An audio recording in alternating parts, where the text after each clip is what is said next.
Selamat siang Pak, perkenalkan nama lengkap saya Rohmi Umar, kelas A, semester 3, NIM 1903030024, mereview buku tentang tugas teori sosiologi modern, bab 1, pengertian masyarakat. Pemahaman masyarakat tentang sifat manusia.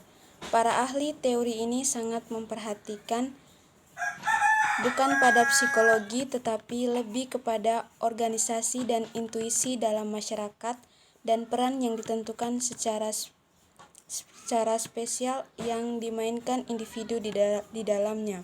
Mereka menghabiskan waktu dalam hal menganalisis dinamika tindakan individu, perspektif interaksionisme simbolik dan fenomenologis dinamika tindakan individu. Asumsi-asumsi yang mendasari teori sosiologis yang paling penting pada sifat manusia, dan di sini membahas tentang membedakan pandangan manusia yang berbeda. Berdasarkan keyakinan bahwa perilaku manusia memiliki sebab, dengan demikian pada prinsipnya ada sepenuhnya bisa dijelaskan. Pemahaman masyarakat, kekuatan dan kebutuhan, dan seperangkat norma-norma yang diinternalisasikan dalam nilai-nilai karakteristik suatu masyarakat. Fungsionalisme melihat perilaku seperti yang akhirnya ditentukan dengan prinsip dalam kehidupan industri masyarakat modern, di mana kita semua memiliki pengalaman langsung dan mempengaruhi kehidupan kita dalam banyak cara. Dalam masyarakat modern, peningkatan proposisi kehidupan masyarakat dan sebagian besar pendapatan nasional diberikan untuk pendidikan formal. Bab 2 tentang fungsionalisme. Fungsionalisme didefinisikan menurut Kamus Sosiologi Modern berbagai analisis fenomena sosiologi dan budaya yang ditinjau dari fungsi-fungsinya yang tampil dalam sistem sosial budaya. Dalam fungsionalisme, masyarakat dipahami sebagai sistem bagian-bagian yang saling terkait di mana tidak ada bagian yang dapat secara terpisah dari keseluruhan. Perubahan di bagian manapun dipandang mengarah ke tingkat tertentu ketidakseimbangan yang pada gilirannya menghasilkan perubahan di bagian dari sistem dan sampai batas tertentu organisasi sistem secara keseluruhan. Dalam menganalisis sistem sosial, para fungsional menekankan 3 elemen, yaitu 1. Keterkaitan umum atau saling ketergantungan dari bagian-bagian sistem. Yang kedua, keadaan normal atau sehat suatu organisme. Yang ketiga, adanya keadaan normal atau keadaan ekolibrium sebanding. Pakar intelektual pengaruh Emile Durkheim, nenek moyang intelektual. Nenek moyang intelektual terpenting dari fungsionalisme modern adalah sosiologi Comte, Spencer, Pareto, Durkheim, dan di kemudian hari antropologi Radcliffe, Brown, dan Malinowski. Comte, Spencer, dan Pareto menekankan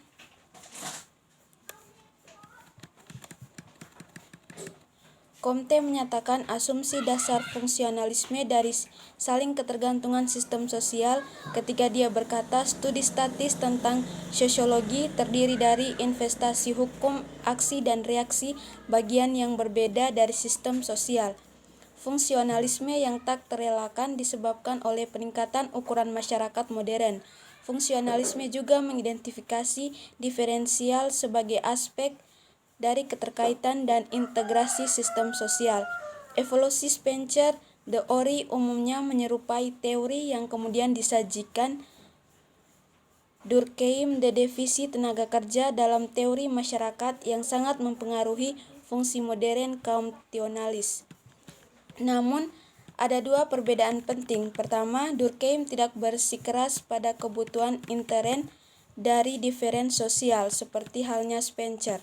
Kedua, desakan Durkheim bahwa fakta sosial adalah yang tepat materi pelajarannya untuk sosiologi secara langsung bertentangan dengan reduksionis Spencer. Emile Durkheim tentunya merupakan sosiologi cikal bakal fungsionalisme modern. Pengaruh Comte dan Durkheim pada gilirannya, dampak Durkheim pada Radcliffe, Brown, dan Malinowski sangat penting untuk perkembangannya. Parson mengatakan bahwa Durkheim salah satu teladan intelektual terpentingnya. Begitu pula Robert Burton menyatakan bahwa Durkheim salah satu orang yang banyak dipelajari dari memasukkan beberapa ide Durkheim menjadi interaksionis simbolik dan fenomena perspektif yang logis. Émile Durkheim lahir di Epinal di Lorraine, Prancis. Ayahnya, kakek, dan kakek buyutnya adalah rabi, tetapi meskipun dia belajar selama beberapa waktu disekolahkan di kerabian, Durkheim memutuskan untuk tidak mengikuti jejak mereka. Keuangan keluarga dan penyakit ayahnya membuat Durkheim awal mula sebagai seorang mahasiswa sulit, tetapi ia menyelesaikan gelarnya di École Normale Supérieure. Di arena banyak publikasi dalam falsafat dan ilmu sosial. Dia diundang untuk mengajar di Universitas Bordeaux pada tahun 1887. Fungsionalisme tergantung dari manifestasi individualnya. Contoh fakta spesial adalah hukum moral, kepercayaan, adat istiadat, dan mode. Durkheim kemudian menguraikan tentang arti fakta sosial dan digunakan istilah lembaga yang berarti keyakinan dan mode perilaku yang dilambangkan oleh kolektivitas. Dia mendefinisikan sosiologi sebagai ilmu tentang institusi, asal-usulnya, dan fungsinya.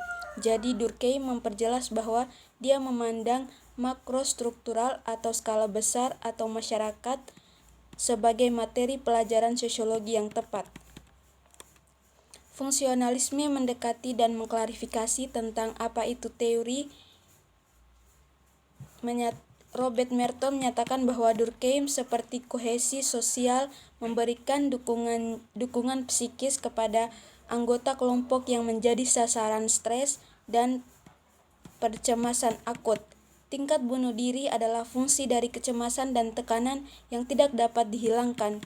Jenis bunuh diri dari responding altruism terlalu banyak dalam perhatian tentang efek jenis yang terakhir pada bunuh diri. Menjelaskan analisis fungsional. Merton telah mencurahkan banyak perhatian pada apa yang disebutkannya. Karya ini menunjukkan beberapa perbedaan mencolok yang terbuka untuk kritik konfirmatis yang melekat dan teologi yang menjelaskan sesuatu. Pada saat Merton menawarkan proposisi spesifik yang lebih sedikit tentang struktur masyarakat daripada Parson. Bab 3. Teori konflik. Dua tradisi teori konflik adalah alternatif utama dari fungsionalisme sebagai struktur umum masyarakat, dan itu semakin populer dan penting dalam sosiologi modern. Namun teori konflik dari semua jenis memiliki sejumlah kesamaan dalam prakonsepsi penting. Masyarakat tidak menyangkal adanya konflik, tapi mereka dapat mengembangkan cara untuk mengendalikannya dan metode ilmiah. Mereka menganalisis perspektif para ahli teori konflik tentang masyarakat hampir tidak bisa lebih konteks dalam masyarakat. Inti dari keseluruhan perspektif konflik adalah suatu penekanan tentang kekuatan inti dari hubungan sosial. Teori konflik selalu melihat kekuasaan tidak hanya sebagai dari berbagai perspektif. Aspek pembeda ketiga dari teori konflik adalah nilai dan gagasan sebagai senjata yang digunakan oleh kelompok yang berbeda untuk mencapai keseluruhan. Tujuan konflik dalam sosiologi adalah pandangan umum, namun penentu penting dari minat kelas ini memberikan bahwa jika semua orang memiliki hubungan yang persis sama dengan otomatis meningkat, begitu pula pada pembagian kelas. Bab 4. Interaksionisme simbolik. Istilah Interaksionisme simbolik berasal dari Herbert Blumer yang menggambarkan neologis yang agak memberikan ruang untuk apa yang baru dalam pengalaman. Terima kasih.